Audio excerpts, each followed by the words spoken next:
यह Bible in one year का हिंदी प्रकरण है। 11वां दिन। सफलता क्या है?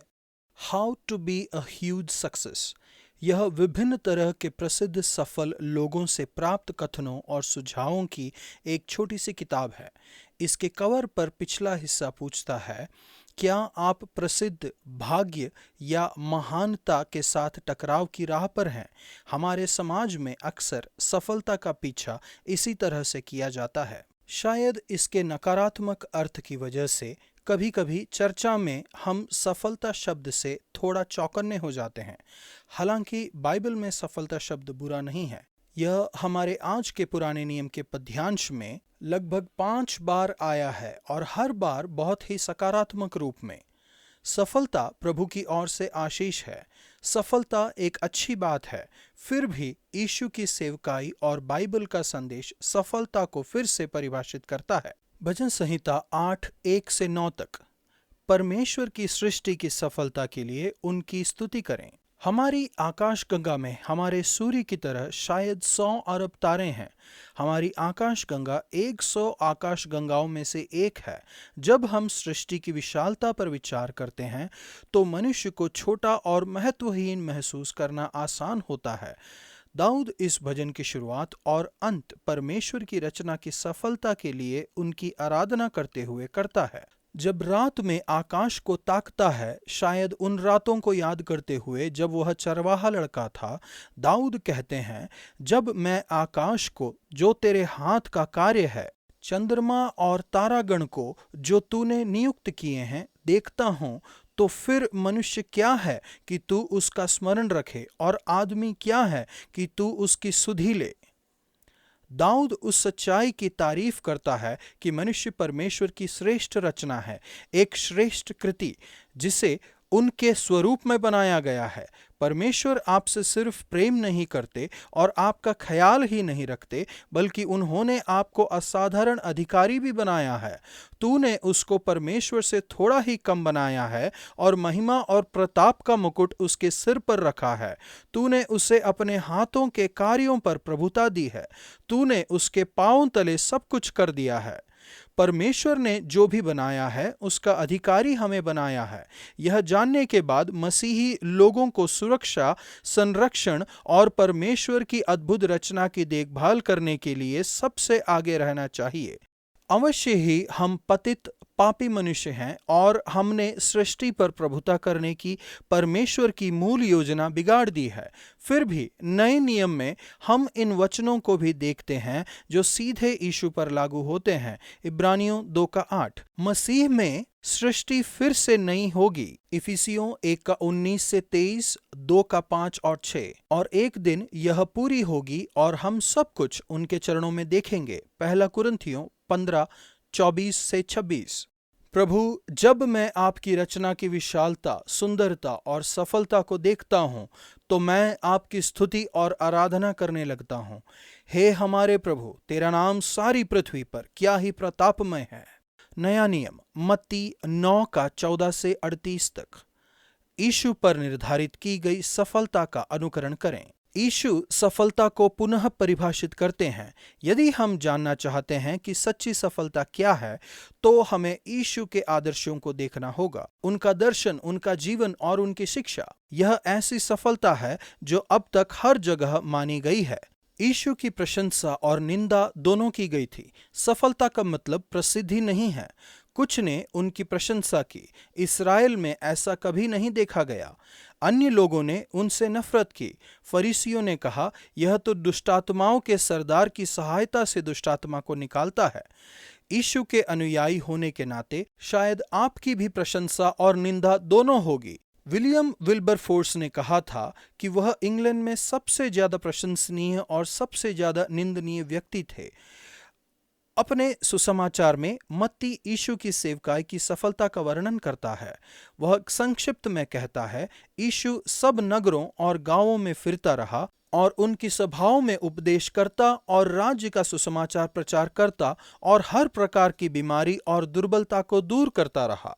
परमेश्वर के राज्य की सच्चाई लाते हुए और उसके आसपास के लोगों के जीवन में उनकी उपस्थिति को लाते हुए यीशु ने शब्दों में और कार्यों से परमेश्वर का राज्य दिखाया।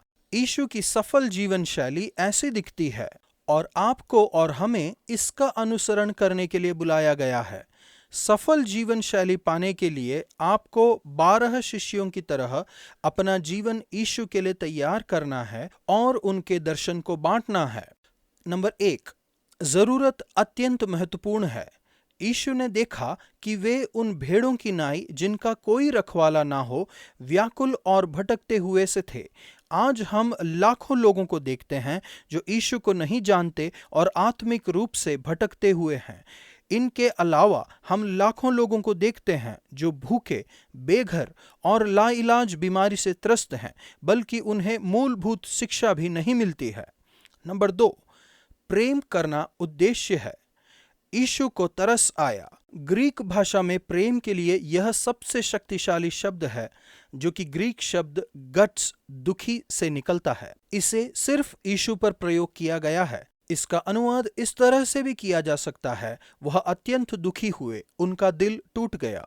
यीशु को महत्व या सफलता की और सांसारिक वर्गों की कोई परवाह नहीं थी। यहाँ हम उन्हें 2 अलग वर्गों के लोगों की मदद करते हुए देखते हैं, एक महत्वपूर्ण शासक और एक स्त्री जिसे रक्तस्राव की बीमारी ने अशुद्ध बना दिया था और समाज से अलग कर दिया था।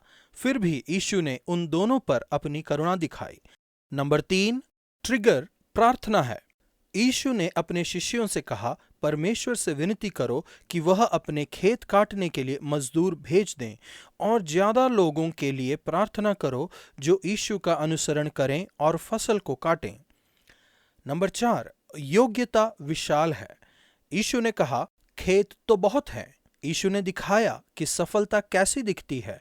राज्य की घोषणा और इसका प्रदर्शन करते हुए यह इतिहास की नई शुरुआत है, और अब वह आपको अपने आदर्श का अनुसरण करने के लिए बुला रहे हैं, उनके मिशन को बांटने के लिए और इसकी पहुंच को विस्तार करने के लिए। प्रभु, हमारी दुनिया में बहुत ज्यादा जरूरत है, फिर भी ऐसा लगता है कि मजदूर कम हैं। मैं प्रार्थना करता हूं कि आप और ज्यादा मजदूरों को खड़ा करें और उन्हें खेत में भेजें और दुनिया को बदल दें। पुराना नियम, उत्पत्ति 24:1-67।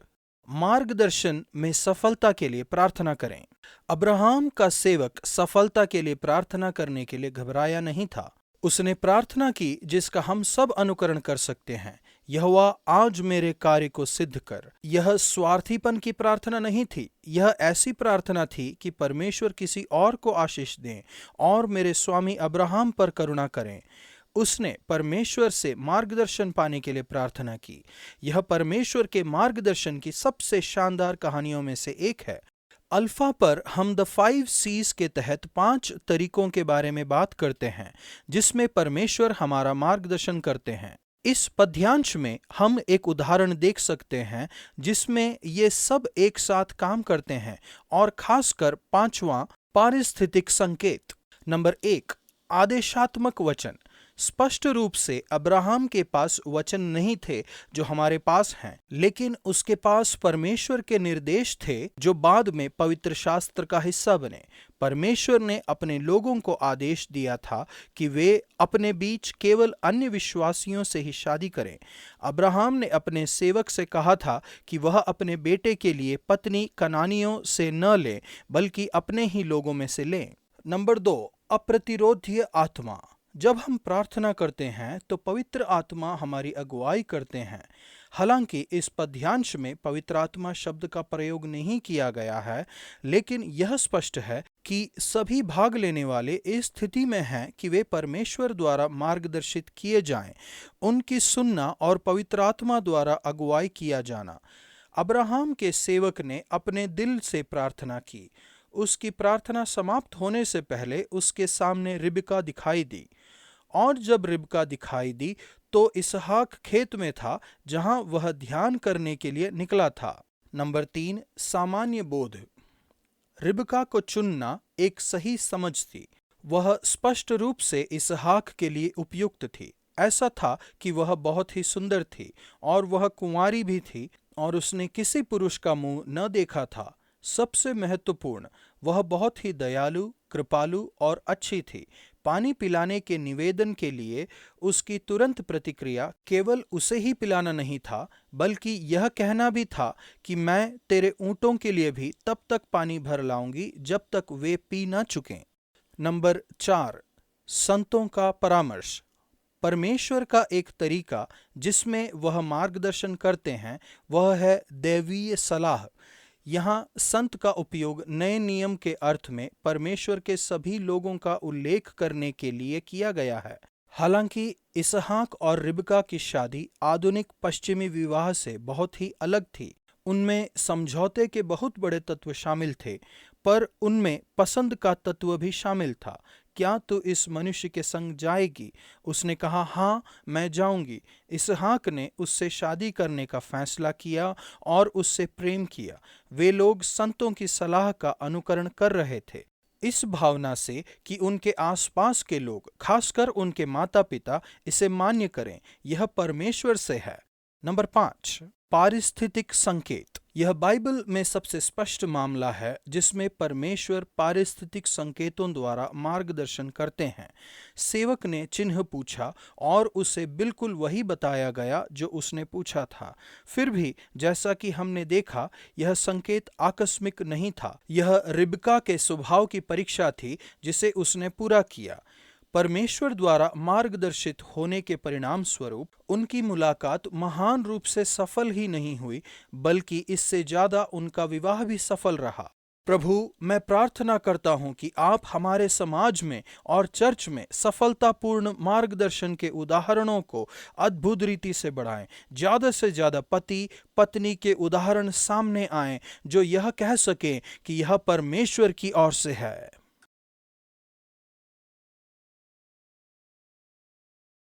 उत्पत्ति 24। मुझे यह कहानी हमेशा से पसंद है। यह बहुत ही रुमानी है। इसाक बहुत सारी चीजों का वारिस था, लेकिन शायद वो अकेला भी था। उसके सौतेले भाई को दूर भेज दिया गया था। उसकी माँ मर गई थी। परमेश्वर इस बहादुर स्त्री को इसाक को देते हैं। वो अपने परिवार को छोड़कर किसी ऐसे व्यक्ति से शादी करती है जो उसके घर से मीलों दूर रहता था, जिससे वह कभी मिली नहीं थी। परमेश्वर उनका मार्गदर्शन करने के लिए एक सुनिश्चित प्रार्थना का उत्तर देते हैं और इसहाक ने उससे प्रेम किया। आज का वचन, यहोवा आज मेरे कार्य को सिद्ध कर। उत्पत्ति 24 का 12।